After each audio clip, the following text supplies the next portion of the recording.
Seventh cholera pandemic.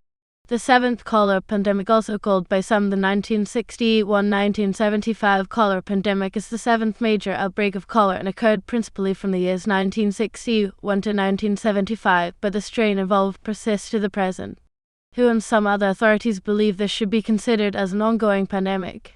As stated in its cholera factsheet dated 30 March 2022, the World Health Organization WHO continues to define this outbreak as a current pandemic, and with cholera having become endemic in many countries. In 2017, WHO announced a global strategy aiming to end this pandemic by 2030. This pandemic is based on the strain called outbreak. It started in Indonesia in 1961 and spread to East Pakistan, now Bangladesh, by 1963. It went to India in 1964 and into the Soviet Union by 1966. In July 1970, there was an outbreak in Odessa, now Ukraine, and in 1972 there were reports of outbreaks in Baku, but the Soviet Union suppressed this information. Cholera reached Italy in 1973 from North Africa. Japan and the South Pacific saw a few outbreaks by the late 1970s. In 1971, the number of cases reported worldwide was 155,000. But in 1991, it reached 570,000. The spread of the disease was helped by modern transportation and mass migration. Mortality rates, however, dropped markedly as governments began modern curative and preventive measures. The usual mortality rate of 50% dropped to 10% by the 1980s and less than 3% by the 1990s. In 1991, the strain made a comeback in Latin America. It began in Peru, where it killed roughly 10,000 people.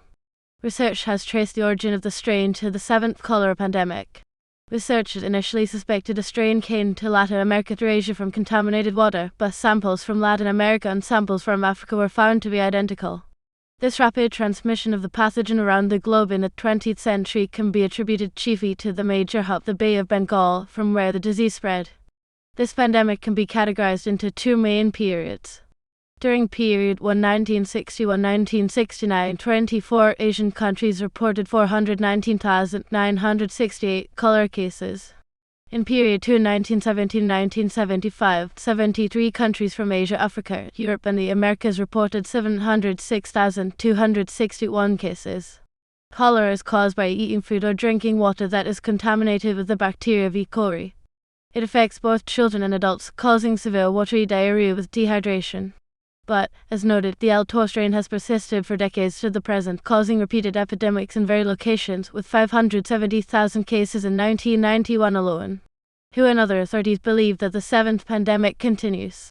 Introduction. Cholera is an acute diarrheal infection caused by the ingestion of food or water contaminated with the bacterium Vibrio coli. Most commonly, the contamination of food or water occurs via fecal matter, and the infection is spread through the fecal-oral route. Cholera has also been found to be caused by eating raw shellfish. Symptoms of the disease appear between 12 hours and 5 days of infection. However, only 10% of infected people show severe symptoms of watery diarrhea, vomiting, and leg cramps. Cholera is diagnosed through a stool test or rectal swab, and to date treatment takes the form of an oral rehydration solution (ORS). The ORS uses equimolar concentrations of sodium and glucose to maximize sodium uptake in the small intestine and carefully replaces fluid losses. In severe cases, the rapid loss of bodily fluids leads to dehydration and patients are at risk of shock. This requires the administration of intravenous fluids and antibiotics. The transmission of cholera is closely linked to inadequate access to clean water and sanitation facilities, and hence, people at risk largely live in slums and poor communities. In the spread of cholera from 1961 to 1975, other factors were identified that played a role in the cholera pandemic. Terrorism and disruption of social institutions, floods, improper sewage disposal, and the lack of environmental hygiene were the main causes of the spread. Spread and mortality. The outdoor cholera outbreak was first reported in Java, a seaside community near Kendal, which was visited by travelers from Makassar in May 1961. Shortly after, Semarang and Jakarta became infected in June. The disease was carried into Kuching, Sarawak, when boats from Salad participated in a regatta in Kuching. The first cholera cases appeared on 1 July. This outbreak lasted 2 weeks, infecting 582 persons with 79 deaths, 17% mortality. By August, the outbreak had reached Kalimantan and Malacca, 13 patients and 6 deaths. The first case in Hong Kong appeared on 15 August in a community near Kuantan, a fishing area. The second case was from a boat-dwelling population located between Kuantan and Hong Kong. Hong Kong had 72 cases with 15 deaths, 20.8% mortality. By February 1, 1962, 4,107 people were infected with cholera, with 897 deaths, 21.8% mortality.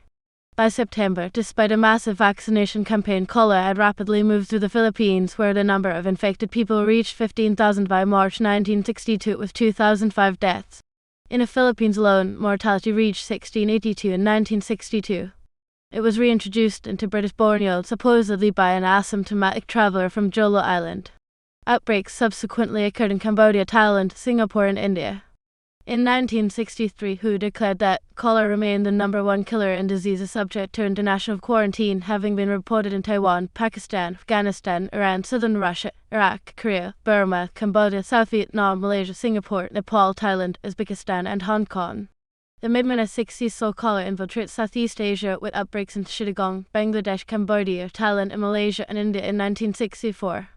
The Altor strain moved further westward, invading South Asia in 1965, including Pakistan, Nepal, Afghanistan, Iran, and part of Uzbekistan SSR. Iran, which had been free from cholera since 1939, reported 2704 cases by the mid-October. When these outbreaks occurred in Iran, the Pasteur Institute of Iran produced 9.5 million cholera vaccines to protect the population of the eastern regions of Iran. In 1966, Iraq reported its first case. The cholera strain reached the Middle East and Africa in 1970 and spread rapidly.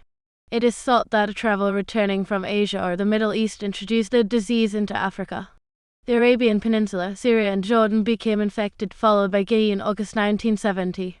Cholera was first thought to have spread along waterways along the coast and into the interior along the rivers.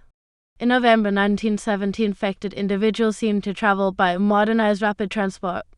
This allowed cholera to extend 1,000 km when it appeared in Mopti, Mali.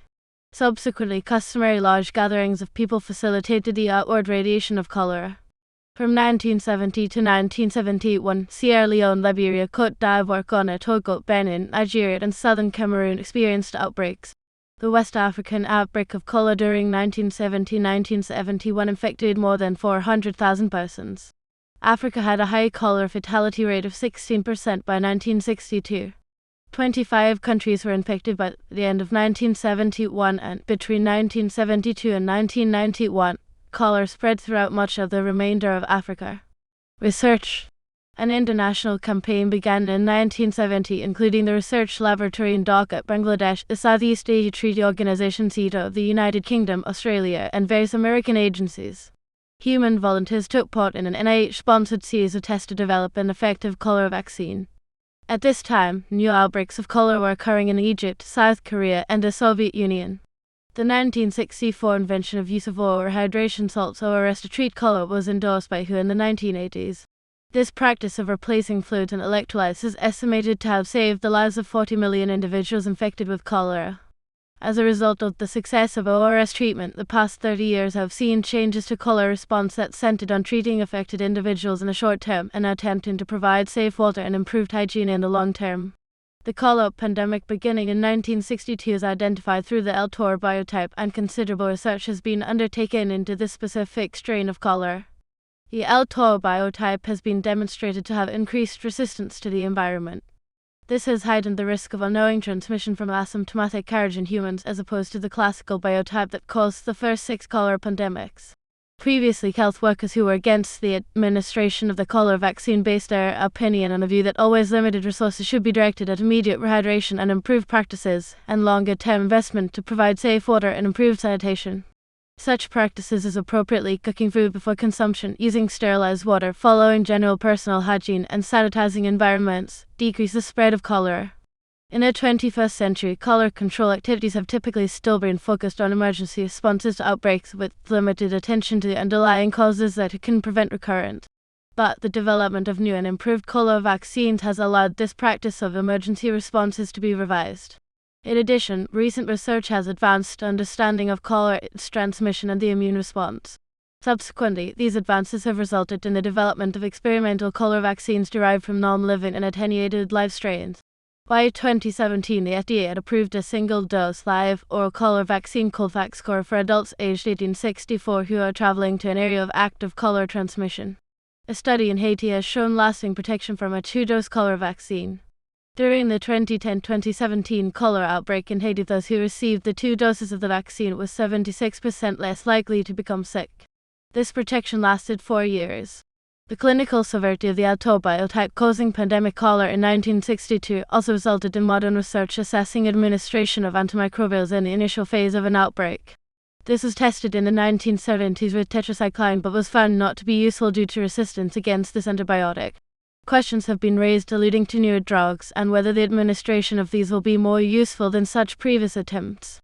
The ongoing 7th pandemic has affirmed that cholera is still prevalent in society and can cause high mortality. In 1992, the Global Task Force on Cholera Control (GTFCC) was organized to coordinate activities and support countries after a severe cholera outbreak in Peru.